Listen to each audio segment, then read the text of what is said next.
పితాపుత్ర పవిత్రాత్మ నామమున ఆమెన్. క్రీస్తునాథుని యందు ప్రియ సహోదరి సహోదరులారా, ఈ తపస్సు కాలం మన హృదయాలను పరిశీలించుకునే పవిత్ర సమయం.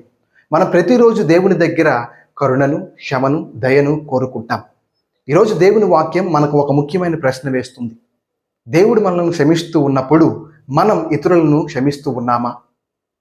క్షమించడం అనేది ఓటమి కాదు, మరియు బలహీనత కాదు, దైవ స్వభావం.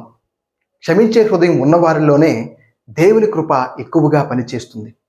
ఈనాటి మొదటి పట్టణంలో అజర్యా దేవుని ఎదుట వినయంతో ప్రార్థిస్తూ తన ప్రజలు చేసిన పాపాలను ఒప్పుకొని దేవుని కరుణను కోరుతూ ఉన్నారు. అతని ప్రార్థన మనకు ఒక సత్యాన్ని గుర్తు చేస్తుంది. మనం సంపూర్ణముగా దేవునిపై ఆధారపడి ఉన్నాము అని. ఈనాటి సువిశేష పట్టణంలో పేతురు గారు ప్రభువును ఈ విధంగా అడుగుతూ ఉన్నారు. నా సోదరుడు నాపై ద్రోహము చేయుచుండా నేను ఎన్ని పర్యాయములు క్షమించబడినని.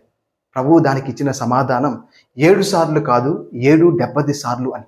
తరువాత తన సేవకుణ్ణి క్షమించని ఒక సేవకుడు ఉపమానము ద్వారా మీలో ఎవరైనా తన సోదరుని క్షమించని యెడల పరలోకమందున్న తండ్రి మీ యెడల అట్లే ప్రవర్తించును అని మనకు స్పష్టంగా తెలియచేస్తూ ఉన్నారు. అంటే క్షమించే హృదయం ఉన్నప్పుడే మనం ఆ దేవుని కృపను పూర్తిగా అనుభవించగలం. క్షమించే శక్తి లేనటువంటి వాడు ప్రేమించే శక్తిని కూడా లేనటువంటి వాడు. క్షమించకుండా శాంతి లేదు. కావున ప్రియ దేవుని బిడ్డలారా, ఈ తపస్సు కాలంలో మనం అజర్యా వలె దేవుని ఎదుట వినయముతో ప్రార్థిస్తూ మన పాపములను ఒప్పుకుందాం. దేవుని నుండి మనం పొందినటువంటి కరుణ, క్షమాపణను మనం జ్ఞాపకపరుచుకుంటూ ఇతరులను కూడా క్షమించడానికి ప్రయత్నం చేసుకుందాం. ఆమేన్.